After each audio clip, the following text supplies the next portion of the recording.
Welcome, everybody. We're just giving a few more minutes for other people to join in before we get started.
All right. Well, I just want to take this opportunity to welcome everybody to this session and just thank you for taking your time out of your day, especially on a Saturday, to come and to learn what's going on in this space. As you are well aware, as we're striving for equity, one of the areas that we're lacking most in is just in the representation nationwide of teachers of color, and both in the recruitment and in the retention of those teachers of color. And we're going to talk today just about some of those things that we're doing, that we're seeing, and that we're striving to achieve in this space. And before we get too far into it, my name is Dan Mendoza. I work for Teach Plus, awesome company that really strives for equity in our educational system, all the way from the classroom level to the state and even national level of policy. And what we really strive to do is to give teachers voice to accomplish that equity, and really believe strongly in valuing teacher voice, valuing the experience, the knowledge, the wisdom, the amazing contribution that they have to the educational process in our nation. And so I am a teacher leadership coach. I'm based out of the DFW area. I'm also the coordinator for the Ready to Lead Fellowship Program, which we're going to highlight for you today. We have a back channel communication opportunity for you that we are going to provide. It is a Padlet. We are loading that link into the chat for you. Feel free to use that for any questions that you have as we go along today. We'll have people monitoring that. And at the end, if we're able to address any of that, we can. If not, we definitely will get you answers to those questions that you have shortly after the session is over, really just as soon as we can. So without any further ado, let's go ahead and jump into it.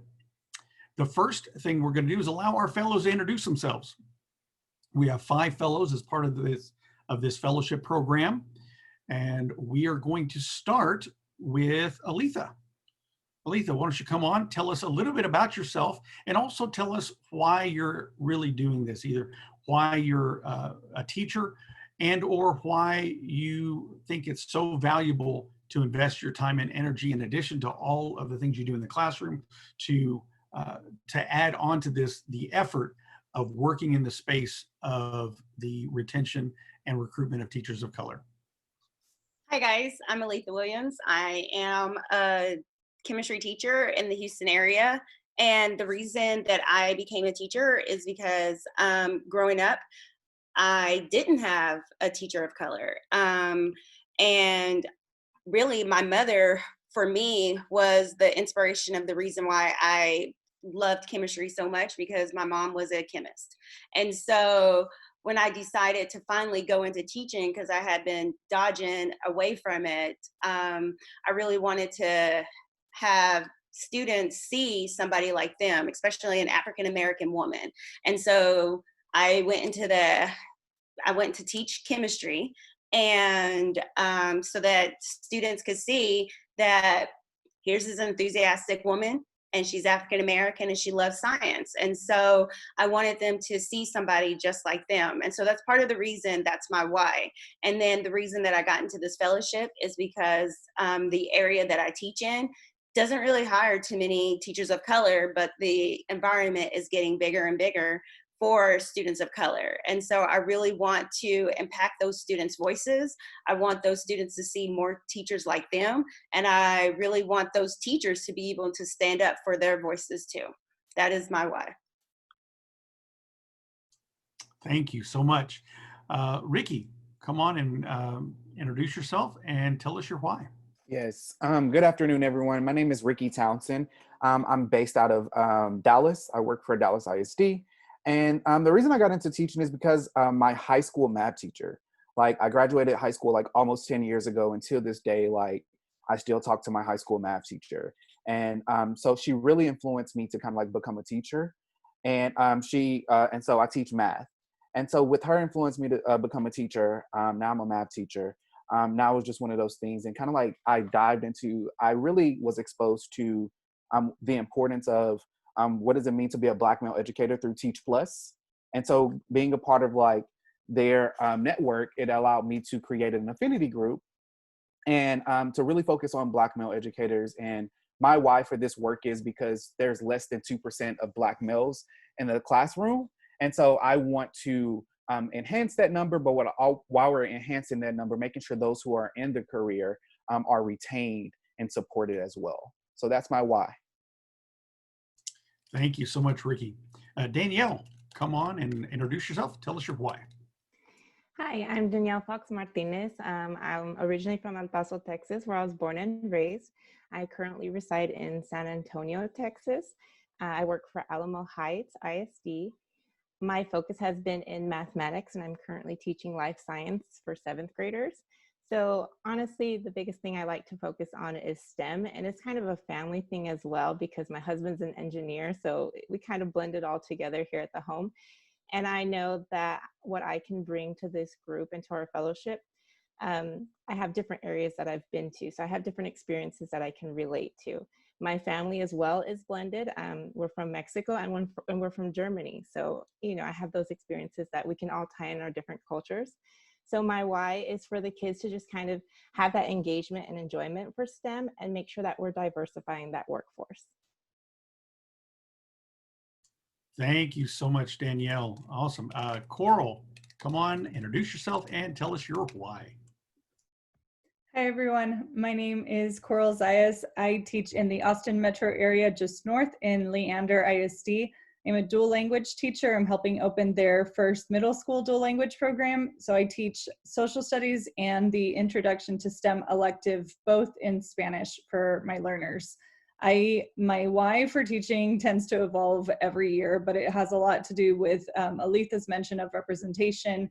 And especially now in the last 3 years, it's been to make sure that my students see themselves in STEM, because I was a student who was really good at math and science and never really knew what to do with that. So I don't let that be the case for my students. I want them to know every opportunity that is out there for them and prepare them young so that they can take advantage of those high school courses for getting into those fields.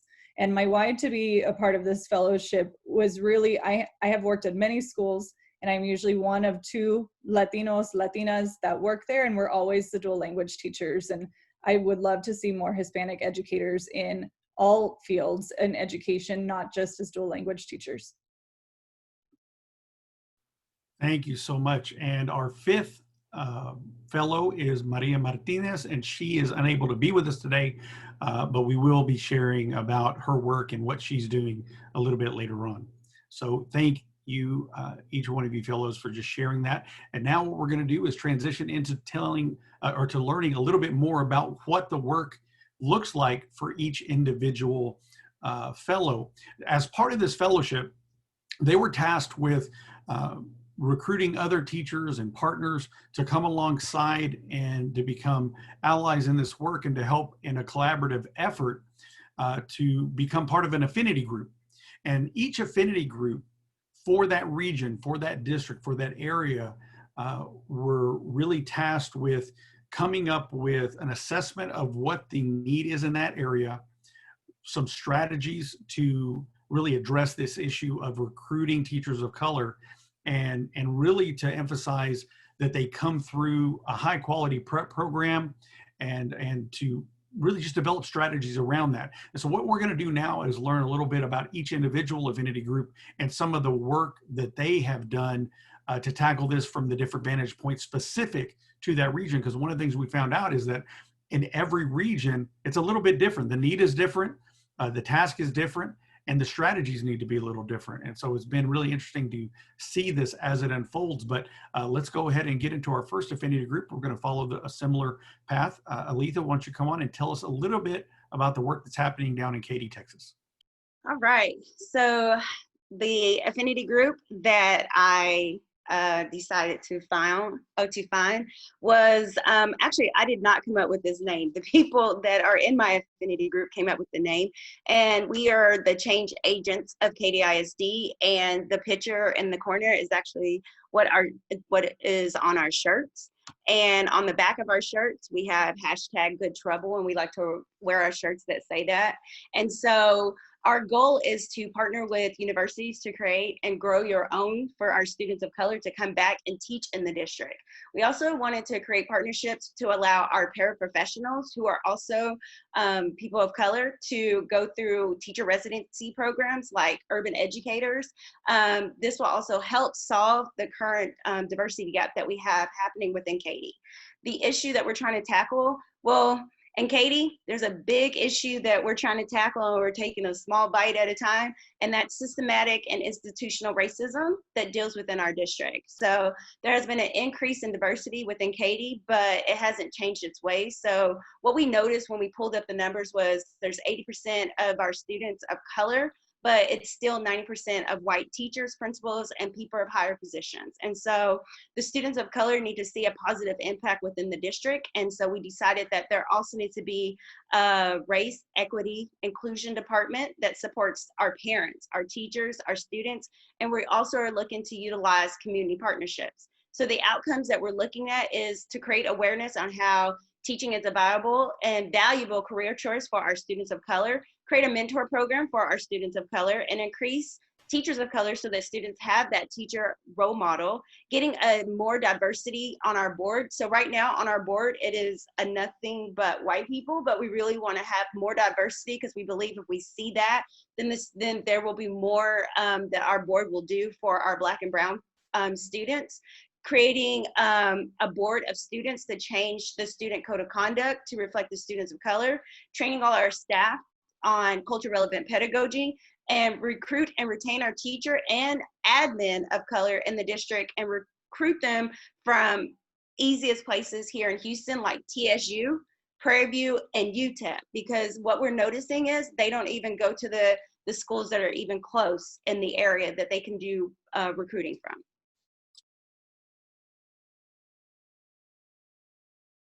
Oh, and that's it. Sorry. All right, thank you so much, Aletha. As you can see, a lot of stuff going on there, and she didn't even scratch the surface of really what they're getting done and what they're accomplishing. And so next, we're going to have Ricky come back on and tell us what's going on in the DFW Metroplex.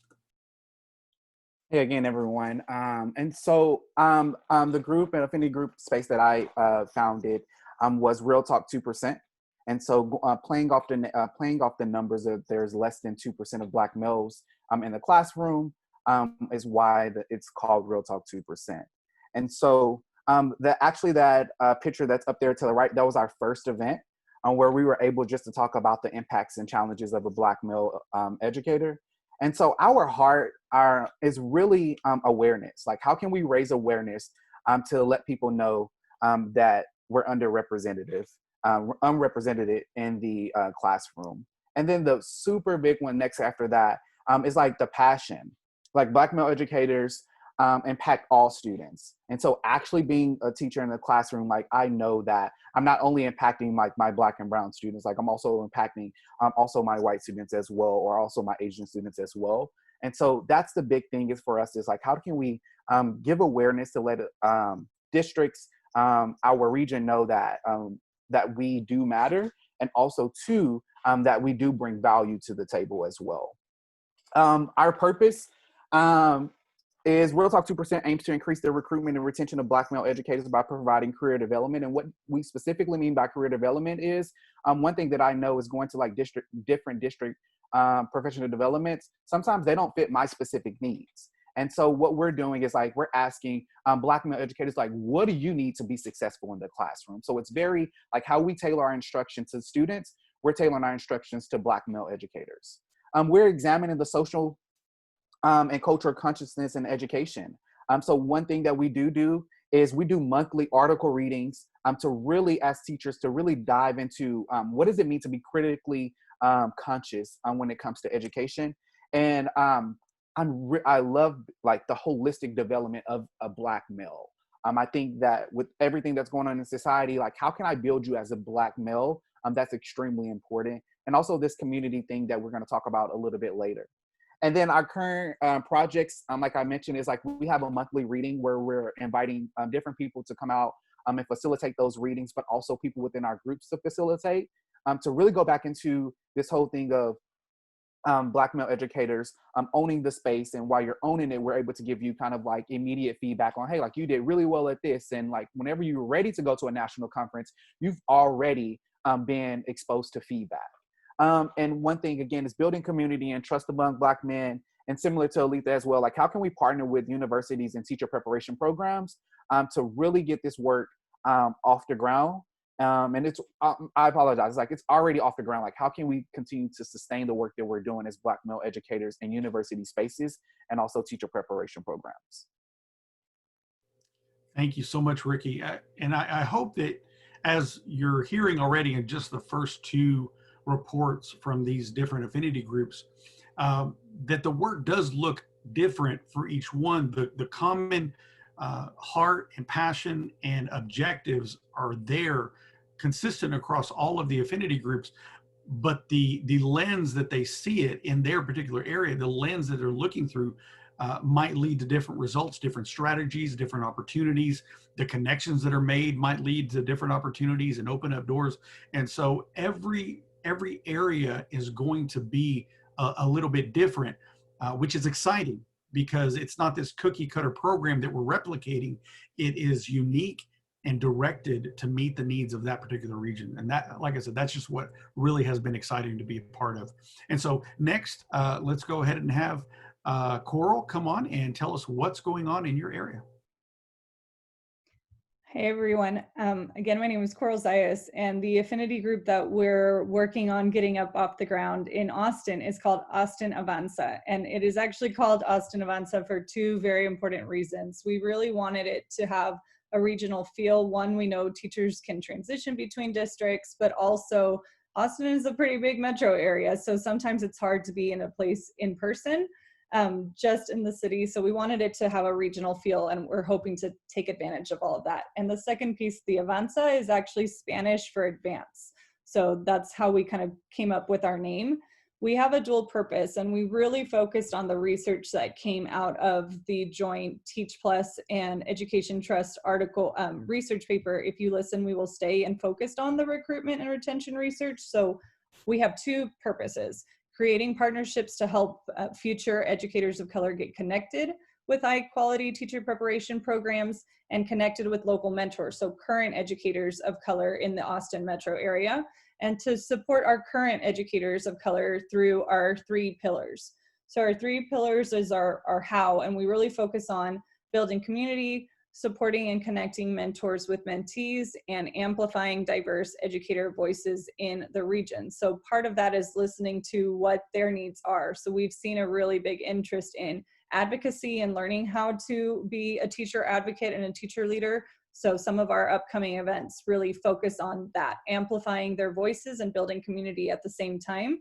So we do host a monthly virtual meetup. Right now, we hope to at some point get to do those in person as well. And we're kicking off an Amplify Your Voice series this month. And we're hoping to soon transition into that mentorship piece. We've been making partnerships with some of the university professors at UT so that we can really work with teachers who are about to do their student teaching and connect them with current educators of color in the Austin metro area.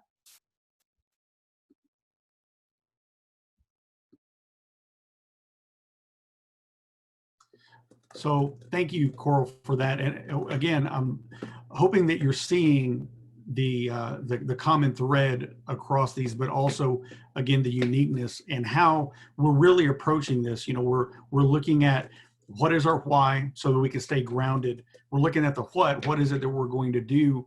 We're looking at how we're going to do that. And then we're looking at the now of what do we need to accomplish right now, and helping to really develop those awesome, solid action plans. So for the next affinity group report, as I mentioned earlier, Maria is not able to be with us, but Danielle is going to share a little bit about her affinity group, about Maria's affinity group in the Laredo area, and then she'll share about her affinity group in the San Antonio area. So take it away, Danielle. Thank you. So for Maria's, hers is the Hispanic Educators Matter. And in Laredo, Texas, they don't really have that diversity concern within the teacher to student ratio. Most of them are going to be a matched ratio. So their focus is actually the prep programs and the university, so they can tie that in together for future, you know, make sure that basically they're tackling that Hispanic teacher ratio and keeping it so that there doesn't form a gap within the future and that we're not losing teachers constantly. So again, they're foreseeing outcomes, create awareness on how teaching is viable and valuable, and then increase completion rates of Hispanic students and that college success rate as well. And for myself, I'm in San Antonio. I have a similar thing as Laredo for El Paso. They kind of have those same proportions and numbers. It's a high Hispanic population. So that would also be more leading towards the universities and things like that. Or like Aletha had mentioned, like UTEP, they can, a lot of times they recruit us to different areas and parts of Texas. That way they have those connections of the border cities and things like that. So for San Antonio, my purpose was supporting students, especially students of color, to develop a set of innovative recruitment and support strategies. I think support is the number one, because we get new teachers and sometimes they don't know, they don't have a good start. And so the retention's not going to happen when they're not even staying after year 1 or 2. So that initial recruitment process is very important with those prep programs. And again, my focus is in STEM, so I'd like to increase student engagement and prepare students for STEM careers. And again, that's by diversifying that teacher workforce. They have to make those connections. And sometimes you can't make it to school, you're military, you get moved around a lot, you have to make that connection happen quickly. And so how can we engage that? And as Ricky said before, it takes one teacher, right? He remembers one teacher and that made his difference for him. So it's a possibility. So why? Students are growing in age where technology is an integral part, and especially 2020 right now, right? I mean, it's almost 100% of what it's like. So for many of them, it's going to be part of their classroom right now. So it can be the future for them as well. So our pillars: build that community, support and connect mentors with mentees. That first connection is so important to keep the retention of those teachers and give them that support that they need. And then amplify the diverse educator voices within your regions. So my current projects, again, partnering with those universities and prep programs, I would like to build a strong community where diversity drives that innovation, and then an engineering workforce providing opportunity for minorities in STEM, which is a family thing that I have working for me, because again, my husband has the engineering and I have the teaching of math and science. So it's very family oriented as well. Thank you so much, just all of you, for sharing what's going on, for being just so open, transparent, and willing to share what's going on in your particular region and highlight some of those wins. Now, one of the things that we have really been stressing with this is that when you get into the equity space and you get into issues dealing with racial division, especially with the current climate in our nation of racial tension, it's very easy to fall into the trap of separating the us and them, and trying to, you know, create barriers or allowing barriers to happen. But we've been very intentional to try to create as many allies as possible. and not alienate people and point the finger, but to say, listen, there are some things that are holding us back. How can we really be on the right side of this issue? And how can we work together, even if the person doesn't initially think of themselves as an ally? How can we then explain the issue to them? How can we partner with them and give them the opportunity to partner with us once we kind of lay out the foundational research results and the data and all of these inputs, right? How can they then become allies? So what we want to do next is talk about how people can ally regardless of your background, regardless of where you find yourself. How can you ally with us? How can you ally yourself with educators of color to get involved and support affinity groups specifically, but in general, just really supporting the cause? And so we're going to go to this next slide, and I believe first up is going to be Coral. So one of the ways that I think that most of you heard all of the fellows talk about was how important building partnerships is for us right now. We are definitely a teacher-led grassroots initiative, and without partners, we can't do our work. So whether it is another teacher of color that's in another school, in a different district, in the region, someone who's a university professor that is a former teacher that can help us kind of amplify the work that we're doing and get the word out of our groups in around the state of Texas. Partnerships really help us go from, we're starting as a one-person fellow, but we really want to make these groups sustainable. So we can only do that by creating partnerships with other educators of color that we're working with in our affinity groups, as well as with community and university partnerships. So if this is an interest area and you are kind of sparked and interested in working with any of us, we are all open to continuing to form partnerships and meeting more individuals that can help amplify the voices of educators of color around the state of Texas. Thank you, Coral. Next, Ricky, why don't you come on and help us understand more about community building and how they can get involved? Yes. One thing with community is that, like, it's when you think about being a teacher and when you think about just any space in life, like, it's not okay for you to be alone. Anything that you're doing in life, it's not okay for you to be alone. And so when you think about building a community within affinity groups, the benefits are, if it is one, like feeling valued. Teachers, at sometimes, like, your mind can be going on like a million things. And so what this space helps with is, like, how do I recenter myself, but also feeling value as an educator? And then the second thing is being vulnerable. Like, I'm able to share with my affinity group. It's like, hey, like, this is where I'm currently at. Today I had a really bad day, and these are the things that has happened. And I know that it's a safe space. And so when teachers have a safe space, that's where growth can birth. And then the third thing is, like, accountability. We're able to hold each other accountable to the things that the goals that we've set collectively and individually. And so the benefits of a community is, one, being valued, two, being vulnerable, and three, like, having accountability. And so one thing when it came to Real Talk 2%, we did a bowling event. And so at the bowling event, like, this was my first time I'm doing a social event amongst Black male educators. And I thought it was just, like, for the most part, when we come into like an all male space, like, there's a lot of testosterone going on, but, like, we came there and, like, we literally felt like we went to college together. And so for me, that was really good, because it was just like, I have the privilege of being at a school where there are other Black male educators there. But this was just like, it was just really different that we were able to put away work for a while. And, like, how can I get to know you as a person? And I think that's the great thing about a community is, like, how can I get to know you as a person, then an educator? And so that's the benefit of having a community. And I love what you said there, Ricky, about getting to know people and then as an educator, because that's something that often gets lost. Sometimes we think, well, this is a teacher and we think we know everything about them, but people are so different. They have different needs. And I think that's really at the core heart of this is we have to be able to see people where they are and see them as individuals and not group them together and make grand assumptions. Next, what we want to talk about is what we mentioned earlier, and giving teachers a voice, giving educators a voice, giving our community really a voice, especially in times like this. It becomes so vital of of why and how to do that. So Aletha, come on and let us know a little bit more about how we can get involved in and letting our voice be heard in the different areas.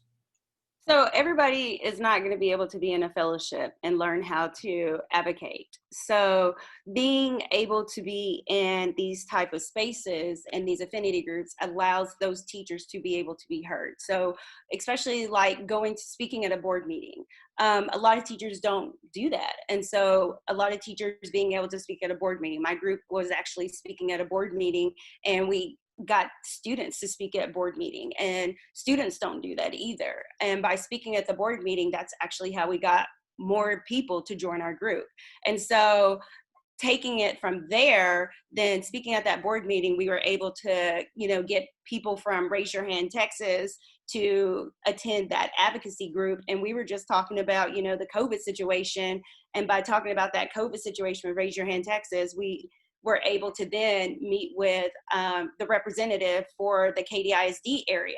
And so not even knowing that, when we were attending one event that led to another event, for advocacy. And so that just, had a lot of the teachers that were in my group, like over the moon, to the point that now they're like, what else can I do? What else can I do? And so now they're at the point that I'm going to write a blog. I want to write a blog. I want to talk about an op-ed, and now even those students that spoke at the board meeting are like, what can I do to lift up my voice? Since the board didn't hear me, I want to be able to speak now. And so now they want to write about it. And so that's pushing these people who never have been in a fellowship, these people who've never been able to experience these type of things, to lift up their voices so that people can hear them. Outstanding. Danielle, come on and let us know a little bit about the why for retention of teachers of color. Why is that important? Why should we care? Why are we fighting and working so hard to achieve these goals? So how we've been discussing, the beginning is very important, right? It's that very first look into it, that year. It could be, here's your first year and this is not for me. So it talks about teachers who receive less pedagogical training are more likely to leave the profession, period.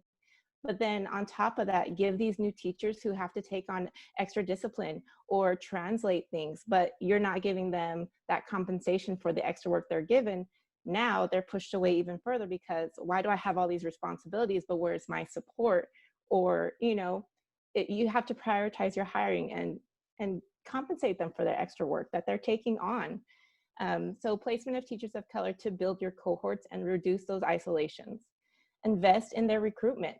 Preparation, development of strong, diverse leaders is committed to positive working conditions for that diverse workforce. So we need to empower our teachers of color by ensuring their curriculum, their learning environments, and work environments are inclusive and respectful of all racial and ethnic groups. And we need to give them these leadership opportunities. Me as a teacher, for my students, my goal is always, can they be a future leader? Can they feel comfortable and confident to lead my class, not only content-wise, but with that confidence and ability? We need the same for our teachers. Give them those opportunities, give them mentorships, give them leadership roles, and again, compensate them for that growth and work that they've put in. Absolutely. It is so crucially vital. And I would even go further that, not only do we need to allow the teachers that are wanting these opportunities to enter in, but we also need to recognize the ability and the potential in teachers, even if they don't see it in themselves. And that, I think, is a very vital component as well.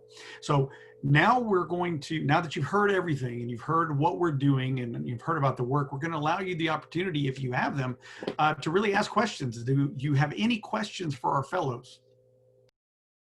All right. So y'all asked some really great questions, some questions that now have me, like, my mind going. And so we really thank you for these questions. And so one question that was asked, and I answered that one because it was like a quick answer for us to answer. But one question said, are teacher candidates who are currently in teacher preparation programs invited to join in any of the programs? Yes, definitely. They're able to join any of our affinity group spaces. The next question, it sounds like most of the finding aspiring teachers of color comes from org level partnerships. And fellows, feel free if you want to tackle this question or any other questions, feel free to go for it as well. And also too, Dan, are you working mostly with traditional ed prep or alt-cert as well? High schools, just wondering how wide have you cast the net? And so they're essentially asking, like, are we really partnering with traditional ed prep programs, high schools? Who is our targeted group and how wide is our net? I can take that one. One of the focuses that we really had was with high quality preparation programs. So the reason for that, so that is the traditional route, but it also includes the alternative certification routes that are specifically residency programs. For example, some of the charter districts around the state of Texas have a residency model. So the first year a brand new teacher comes in, they receive a mentor teacher and they are in a co-teaching situation for the first year. And then they are a solo teacher in the classroom. So we really look at those opportunities because we know that those teachers tend to come to the first day as a teacher more prepared than through many of the alternative certification programs. And I am happy to say that I am a graduate of an alternative certification program, and I didn't last 6 months the first time I got into a classroom in Texas. I was not prepared at all. And so that's why that's another issue, why this was a really important issue for me, because I do believe that if we were prepared well from the beginning, tied into mentorship from the beginning, and not just any mentor, but a mentor that actually teaches what you teach, that teachers are more likely to stay past that year 1, year 2, year 5 big benchmark. So we definitely encourage the high quality preparation programs, and we can talk about that in a little more detail, but that's been a big focus of ours for some of those reasons. Thank you, Coral. Aletha, I think that you can really tackle this one because it's really kind of like focused towards students. Like what messaging have you found resonating particularly with young people about pursuing teaching career? So right now, like especially like within my district, a lot of kids do not want to be teachers. And I will say that the reason why is because they don't see, especially like the students of color do not see the teachers in the good light. But that's the reason that we're trying to change that. They see like the teachers like, you know, like being pushed out of the district a lot of the times. And so we're trying to change that messaging. And so that's the reason why the first thing, like especially with my affinity group, is we're trying to get our district to recognize the systematic and the institutional racism that happens.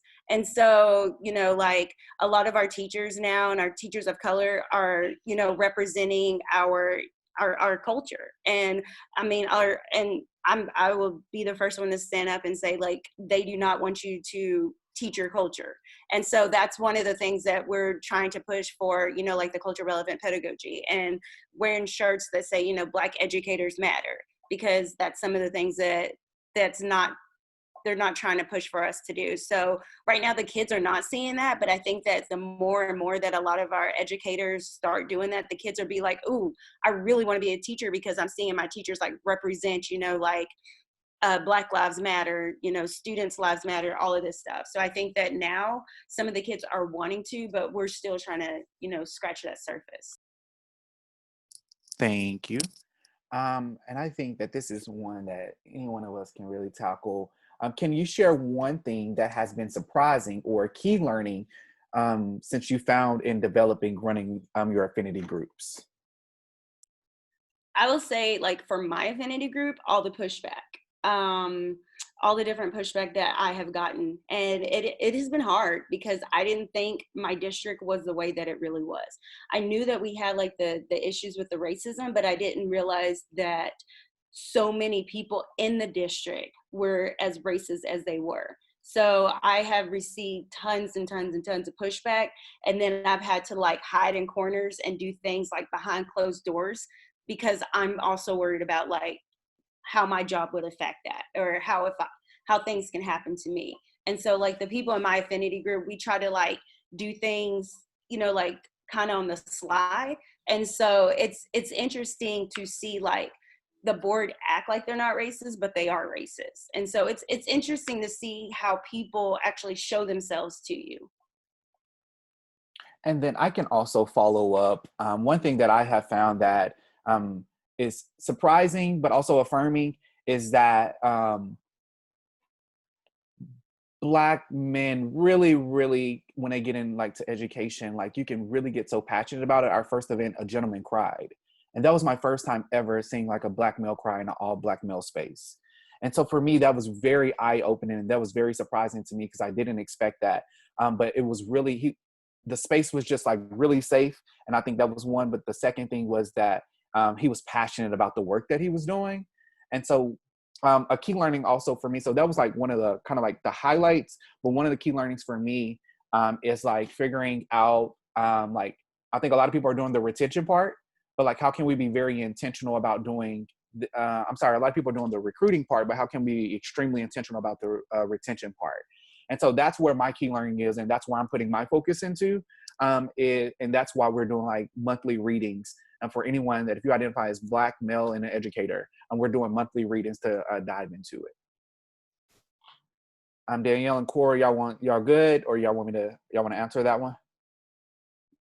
I would say that even if, for example, if you are interested in creating a group like this and you don't see one of us already in your area and you're wanting to start something, really partnerships has been essential to help us get the word out. Because, for example, my good friend who is a former fellow with us and a former teacher in Round Rock ISD, she's now a university professor at UT. So that connection helped us immediately get in the door to meet more people at UT and in the different teacher preparation programs they have. So I think that every little connection is critical, and it really is. It's not just a partnership, like they are friendships that we continue to build. And that is what, I mean, that's what got us into this conference, is we found out about the work that Educators in Solidarity was doing, and then we were able to submit a proposal to be here today. So those kinds of things, I just think that is so important, and it has been really impactful in helping us start this work this year. So if anyone else is interested, like, it just takes one connection, and those connections ripple. And you never know really when those connections are going to pop up, you know, if you're just looking for connections. So I always encourage everybody in this space to talk as much as possible about the work that's going on, about the ideas, and not be timid about your thoughts and what you'd like to see happen, because you could be at the store, at your church, at your kid's school, at a social function, whatever, right? And run into people that have an opportunity to connect you with somebody else. Maybe you've never thought about this person working in a place that would be a great connection or an open door of opportunity for you to really advance things, but they may know somebody who is the exact person you need to get a hold of. And so never discount an opportunity to have that conversation. And I know Aletha, she is connected with so many parents, and those parents have connected her with so many different people just in having the conversation and being open about that, for sure. So definitely wanted to add in that. And I just want to briefly add kind of what Aletha was talking about for your voice. I feel like my affinity group, my mantra or my quote has been, you know, our time is very valuable, but man, our voice is powerful. Like, we may not have time, and we've realized that even just meeting with each other, our fellows. And so just having those stories to tell and sharing that information is such a huge impact. Even if you don't have the time or feel like you don't have the time to do things, sharing is number one. Your voice is just beyond powerful. I just wanted to add that. All right. And then so one question is, could you share what you found about barriers to students of color entering teaching, either at the point of career development or completing their teacher preparation program? And I think that I can answer this one. For me, one thing that I've noticed, and I was talking to someone that works at a local community college, and we were thinking about things. One thing that we kind of like came up with is that people that probably sometimes want to become teachers probably don't finish their degree plan. And so that's a barrier for so being a teacher, is that you have to have a college degree. And so with you, if you don't have a college degree, you won't be able to be a teacher. And so I thought that was a very interesting point that he brought up. And that was something that I have never thought about, of why people are not necessarily take that next step of getting into their career. Any other fellows want to answer that or have any? Okay.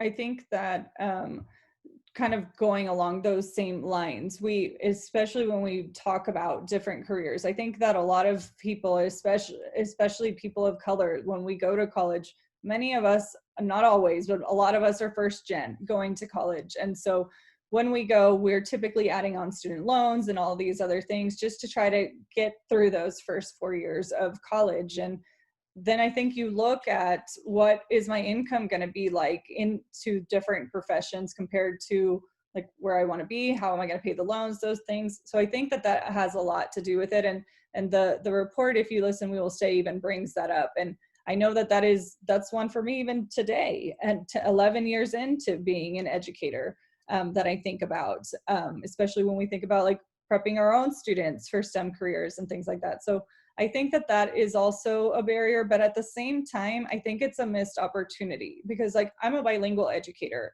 and bilingual educators in the state of Texas can even apply through a loan repayment plan that the state has. And I never knew about that because I didn't go to college in Texas. So I'd been in all these years, found out about it later. I think that a lot of people don't realize that there's teacher forgiveness programs to teach math and science and, technology and different things. I think that we need to tell them about those options because even if they have to take out student loans, you may be able to get some of that forgiven for putting in 4 years to teach math and science in secondary. So I don't think enough people know about those options. And I think that also needs to be kind of brought up in awareness to show that it's still a viable option, even if we have student debt we need to worry about. All right. We have two more questions. What we're going to do for the sake of time, what we're going to do is one is about funding and one is about like participants being a part. And so what we'll do is we'll get to those questions and we can email you our answers to those, or if you want to follow up with any of us specifically, we're going to have our contact information so that we honor your time. We want to make sure that we will get to these questions and we will answer them for you.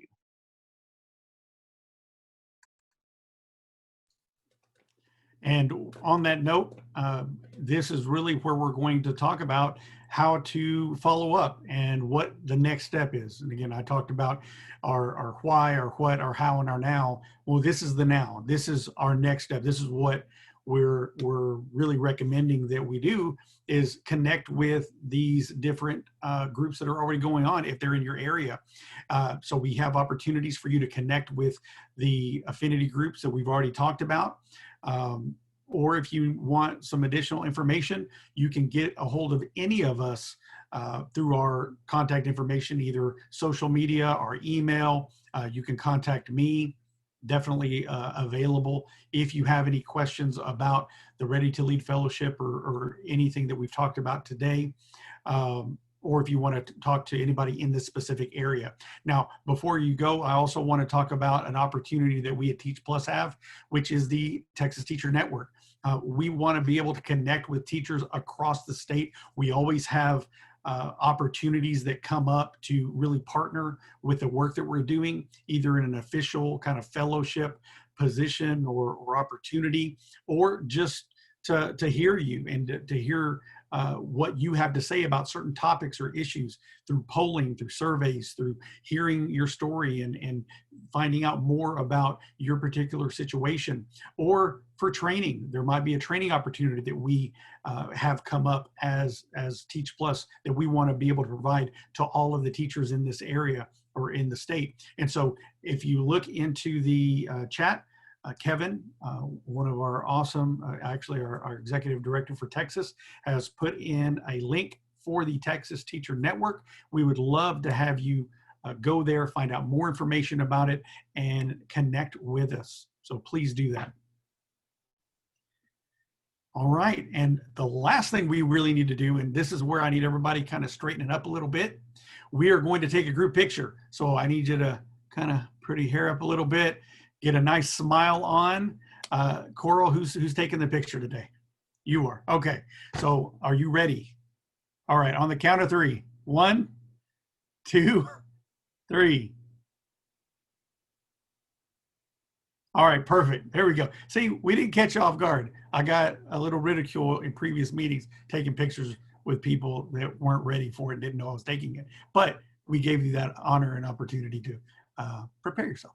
So, okay. Coral, what else do we have? Are we good? We're awesome. Thank you guys again so much. Thank you to all our fellows. Thank you to our participants. Thank you to our other Teach Plus representatives and employees and managing supervisors and everybody else that was able to be a part of this. Lindsay, great to have you here. Kevin, thanks for being on board. And again, just on a Saturday, awesome to see educators who are dedicated to the cause. Have a great day.